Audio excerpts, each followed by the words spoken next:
Hello friends, and welcome to another edition of Transformational Astrology. I'm Henry Seltzer, and we want to talk about this July 5th new moon that's coming up right after the 4th on Friday of the 5th. And we want to talk also about the rest of the month too, to some extent, I think, just briefly, with current events. So let's take a look at the chart. Should be there now. Should be there now. And the first thing to talk about maybe is just the degree of this new moon chart at 14 degrees of Cancer, right in the middle of the Cancer sign. And a few things about this chart that are quite interesting. We don't see really strong aspects between the degree of the sun and moon and other things around the chart, but there is a parallel. And I can show you that if you right-click on the sun, which I can do with a mouse, and then the time passages software does show you the parallels. And the parallel is to Pluto. It's a contraparallel to Pluto, which I think is quite interesting, 22.7. We also see there's a parallel to Venus. So Venus turns out to be not 22.7, but 22.5, so a couple of tenths of a degree off, very close. And instead of 22.7 for Pluto, the opposite minus direction, we have 23, which is also very close. So these are very close parallel and contraparallel. And I bring this up with Pluto especially because, you see, as we have it here, we have Pluto. And this is the aspects that it's making. It's making a very strong sextile aspect to Neptune, which is just stationed to retrograde motion at the beginning of July at this 29 degree Pisces 56 mark, you see. So it's really very, very close to 0 Aries. And then this is the second degree really of Aquarius here. That is to say Pluto. And then Pluto is also square to Haumea. This is Haumea, which is one of these new planets, new KBO planets, similar to Pluto, which is also considered a KBO planet or a dwarf planet. And we do know that Haumea has to do with nature and also with telling the truth. So this is why it becomes interesting.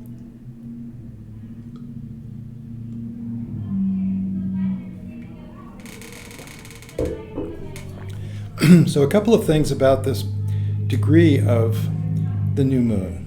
And one is that the new moon itself is at 14 degrees Cancer, 23 minutes. And this turns out to be a fixed star, and it turns out to be not just any fixed star. So the fixed star Sirius is associated with the tropical degree in this timing, with a precession taken into account. So in this decade, in this century, Sirius 14 degrees Cancer, 23 minutes, same as the sun and moon. This is really remarkable because it makes this degree of the new moon coming up very special, very magical. The brightest star in the sky, very important star to the ancients, considered to represent a great deal of energy. It represents also faithfulness. It also represents creativity, enthusiasm. So this is kind of a special new moon coming up. And for that reason, I wanted to take also a little bit of a closer look at some of these aspects, including the square aspect between Pluto and Haumea, which I've talked about before, which is kind of new to many people. They're not working with Haumea so much yet. But I've been able to show that it really does have a lot to do with internal moral compass, with just a natural sense of what's right, what's not. I call it right action, right relationship, and telling the truth. And the fact that we see it with Pluto is so interesting for the current events, which I will be getting to in a couple of minutes. Let's just talk about the new moon configuration first. So we have various things that are connected with this new moon. As I say, it's a very close parallel as well to Venus, which is nearby. And if we look at just the degrees, 14 and 22, 8-degree difference divided in half, the midpoint is at 4. So 4 degrees plus the 14 and a little bit more for the 58, we have basically 18 and 3/4, 18 and a half degrees which corresponds, the reason I bring this up is it corresponds to Mars at 19, corresponds also to Saturn at 19 degrees and a half of Pisces. So we have Saturn coming in, we have this recent station of Neptune, we have Neptune and Saturn 10 degrees apart as well in the sky, which is big for a conjunction, but for the world transit of these outer planets, as Rick Tarnas talked about it in Cosmos and Psyche, it does make some sense because we have both the illusion and the mistaken ideas that can be associated with Neptune when you bring Neptune into this 3D realm, you see, where it's not really suited. Neptune is so beyond and other dimensional that it's a wonderful meditation or just wandering idea, to take our minds there, which is more complete, to understand the 3D reality that we have right here that you can see, feel, and taste is not the only reality. There is reality beyond that, which we do need to be aware of. And Neptune brings us to that point, to be able to see that there are other spirits beyond the physical, beyond this living realm that we have in just our normal everyday lives. Well, but when we combine Neptune with Saturn, it becomes a little messier because it doesn't fit well. The 3D world doesn't do well with things that are beyond the 3D world. And we do have this sense of, could be deception, could be confusion, could be, only 1 foot on the ground, so therefore not very well grounded. So we have that situation in the zeitgeist currently, that we're not 100% sure of anything, that there's a great deal of illusion, question marks about what is real, what is not real, the truth versus lies.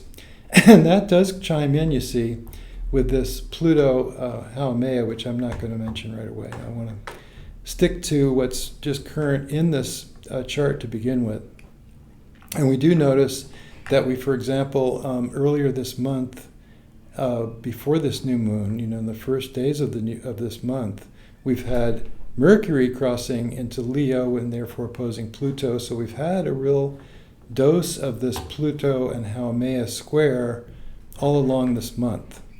And then we've also can see in this particular configuration that we have as well this position of Mars as being connected to the midpoint of Sun and Moon and Venus. So that brings relationships into the picture.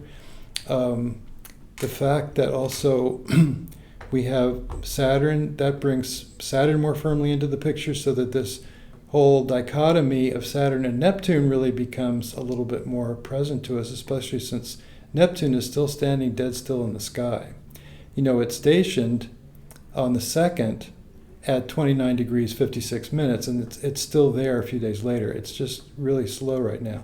So because it's so slow in the sky, just dead still in the sky, it's very important. And this is an important factor, the Saturn-Neptune, which we would think about in our individual lives as being a little confused, a little unsure where to put ourselves, where to put our faith, whether our faith is in the beyond or our faith is in right here, and it's hard to tell where we should go with it, and it's very close to the Aries point, so that's also magnifies it, brings it into our close attention. The fact that it brings Mars and Venus in also gets to relationships, gets to the idea that there is that dichotomy also between self and other that comes up in this new moon, and I think it's a powerful new moon. The fact that it chimes so well with Sirius also reminds me that this is just an important moment in time right now, a powerful time to think about where we're going with our lives, what is above and below the surface of our psyche. We have to pay attention to what's deep within ourselves too, as well as what we have on the surface, and we have to kind of blend it all together and take it all into account. We can't do just one thing. So I think it's a very interesting time, a strange time. And I do want to mention as well that all these planets, these personal planets, are changing signs. We do have, on the 11th, we have Venus crossing into Leo. At that point, it will oppose Pluto. At that point, we'll be thinking about what exactly we have going in terms of our relationship or our artistic selves. Leo is a very interesting placement for Venus because Leo is all about shining forth and making new things happen. and Venus is about making them happen in an aesthetic way, in a way that's pleasing, that's diplomatic. And then we have Pluto opposite, so that brings up the dark side of that, the dark side of relationship, interaction, the dark side of our personal connections to family and friends, both. Whoops, sorry about that.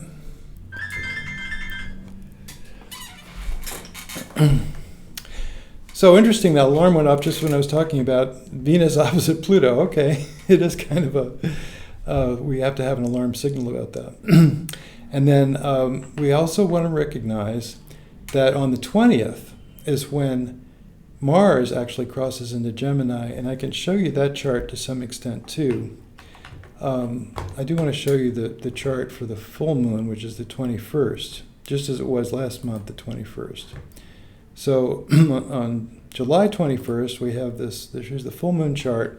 And interestingly, this full moon, it's the second Capricorn full moon.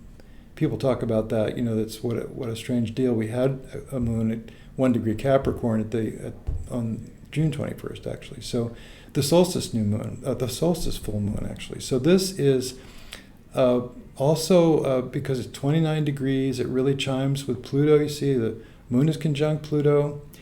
The sun is opposite, and we have this also perfect sextile between the moon and Neptune. So this brings this whole mystical side of things and this whole question mark side of things, the illusion of things, and we have even more dramatically emphasized in this full moon, we have the Pluto and the square to Haumea. Now, what I've been able to see about this in terms of current events, this has been active ever since February and March of 2023, which is when we started to see some of what we call the big lie unraveling. In other words, there has been a political attempt to claim an election victory for Donald Trump. And, I'm getting a little political here, but pretty much everybody acknowledges that was just an attempt to, not cede the election to the Democrats. So that's been a very popular item in certain circles, still to this day, in spite of zero evidence. Actually, factually, very interestingly, the evidence for that fraud is zero. There's actually no actual evidence of fraud been brought forward, just the one bold, bare statement there was fraud. So that gets to the whole issue of telling the truth versus lies. And I have seen this Pluto square to Haumea be really representing that whole issue of truth and not truth on trial, because we did see back in February, it was in April of 2023, we did see that huge Dominion lawsuit, defamation case against Fox News because they knowingly lied, and they were shown to have knowingly lied, and that was nearly $1 billion, $787 million settlement. It was on April 19th of 2023, which was an eclipse, which was also similarly to this full moon. It was an eclipse that actually very much, it was at almost the 0 point of Taurus. So that did very much touch off this square. I kind of noted that. And then I kind of noted that April 15th and April 23rd of this year were also times when it was kind of strong, and that was the Trump trial that eventually wound up with conviction. So I think this does have to do with kind of showing up what the consequences can be and kind of testing the waters. Can you really get away with lying? Because we're tempted to lie. It'd be very easy sometimes to get out of certain situations if we can just lie our way out of it, So that's not recommended. It is considered by everybody pretty much to be not a great way to live, not a great way to conduct yourself. And we have this kind of in our politics right now coming up right in our face. The fact that it is July 21st, the fact that it is very stimulated then, I just invite you, as this timing comes around, to take a look and see where we are with this question mark, because I really do think we may find, to our surprise, that there are things that keep getting in the way of actually being able to lie your way out of everything. That's my guess. And we'll see how that all develops, because the current events right now are just so dire. it's hard to know what's happening with everything coming down. And we did see, for example, another example of this, by the way. It was the first of the month with Mercury sitting right at almost the 0 point. It was the 29th degree of Cancer, getting ready to ingress into Leo, which did take place around 5 in the morning, the next morning. And that was when we did get this huge announcement by the Supreme Court that there was seeming immunity for Trump, and there's this huge reaction against that. So we have both political parties stimulated in one way or another right now, and it does bring up this whole square alignment and this whole question of who's telling the truth. So that's my little foray into current events at the moment. And this is, again, still the new moon chart, and we can see that it's got some depths and hidden aspects to it that I think are quite interesting. So, interesting month that we have ahead. So, transitioning back, let me just say, on the view, let me just say that when the times are tough, the tough get going. And it really is a time for that. And really, I think, the interesting factor in this whole thing is that who's it up to? It's up to every individual. This is a time when every individual is really called forth to stand up and be counted. And it doesn't matter what everybody says. It only matters what you say.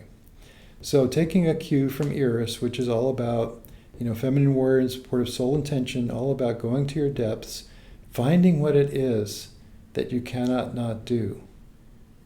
You have to do for yourself. Finding where your authenticity lies, take that stand. And whichever way your judgment calls you, that's the way to go. And then we'll see what can happen. All right, best of luck with all that. Thanks for listening.